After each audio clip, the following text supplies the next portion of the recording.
কারো পৌষ মাস, কারো সর্বনাশ। শীত কারো জন্য উপভোগের, আর কারো জন্য চরম কষ্টের।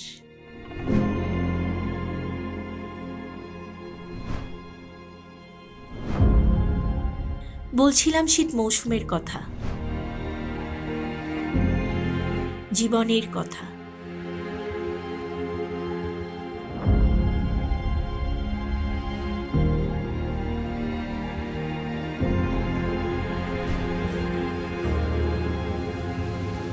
শীত কারো জন্য অট্টালিকায় নরম লেপে মোড়ানো ঘুম,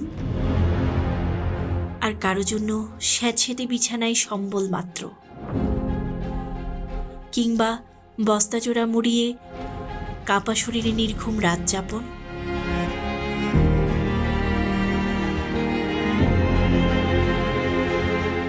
কারো জন্য শীত সুখ নিয়ে আসে গরম চায়ের কাপে, আর কারো জন্য শীত বড় কষ্টকর। খুব সকালে কাপটি ধুতে হাতটি যখন ভীষণ কাঁপে। কারো জন্য শীত বড় সুখকর, জ্যাকেট কোট টুপিতে মোড়া। কারো জন্য শীত বড় কষ্টকর, একটি মাত্র পাতলা পোশাক বড্ড নোংরা। কারো জন্য শীত সকালের কুয়াশার গন্ধে পিঠাপুলির ধুম, আর কারো জন্য হাড় কাঁপানো শীতে আবর্জনায় পোড়ানো আগুনে নিজেকে বাঁচিয়ে রাখার ক্ষীণ চেষ্টা।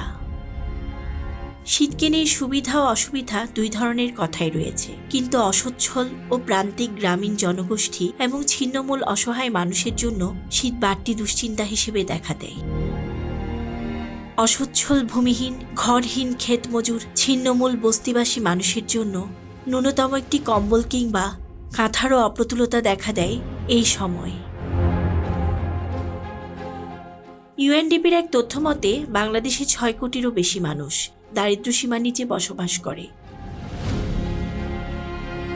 এদের মধ্যে 40% নেই কোনো শীতবস্ত্র, 30% নেই দুটি জামা, 96% নেই থাকার নিজস্ব ঘর। বর্তমানে বৈশ্বিক সংকট ও করোনা পরবর্তী সময়ে কোনো কোনো ক্ষেত্রে এটি আরও তীব্রতর হয়েছে। শীতে সবচেয়ে বেশি সমস্যায় পড়েন দরিদ্র নারী, শিশু ও বৃদ্ধরা। ঠান্ডাজনিত রোগে বেশি আক্রান্ত হয় এই জনগোষ্ঠীর মানুষ। এই দেশটা আমাদের, এরা আমাদেরই মানুষ।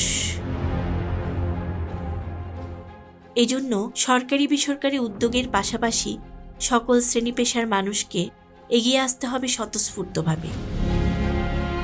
আপনার ফেলে রাখা অব্যবহৃত কাপড়টি শীতের মরণ ছোবল থেকে রক্ষা করতে পারে একজন শীত বিপন্ন মানুষকে।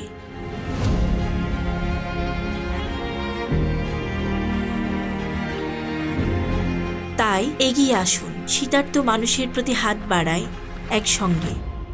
সম্মিলিত উদ্যোগ আর প্রচেষ্টায় পরিত্রাণ পেতে পারে অগণিত শীতার্ত প্রাণ।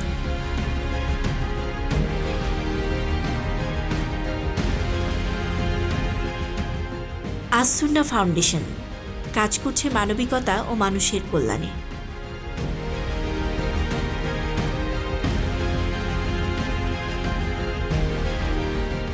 তাই আপনিও হাত বাড়িয়ে দিন একটি সুন্দর ও মানবিক পৃথিবী বিনির্মাণে।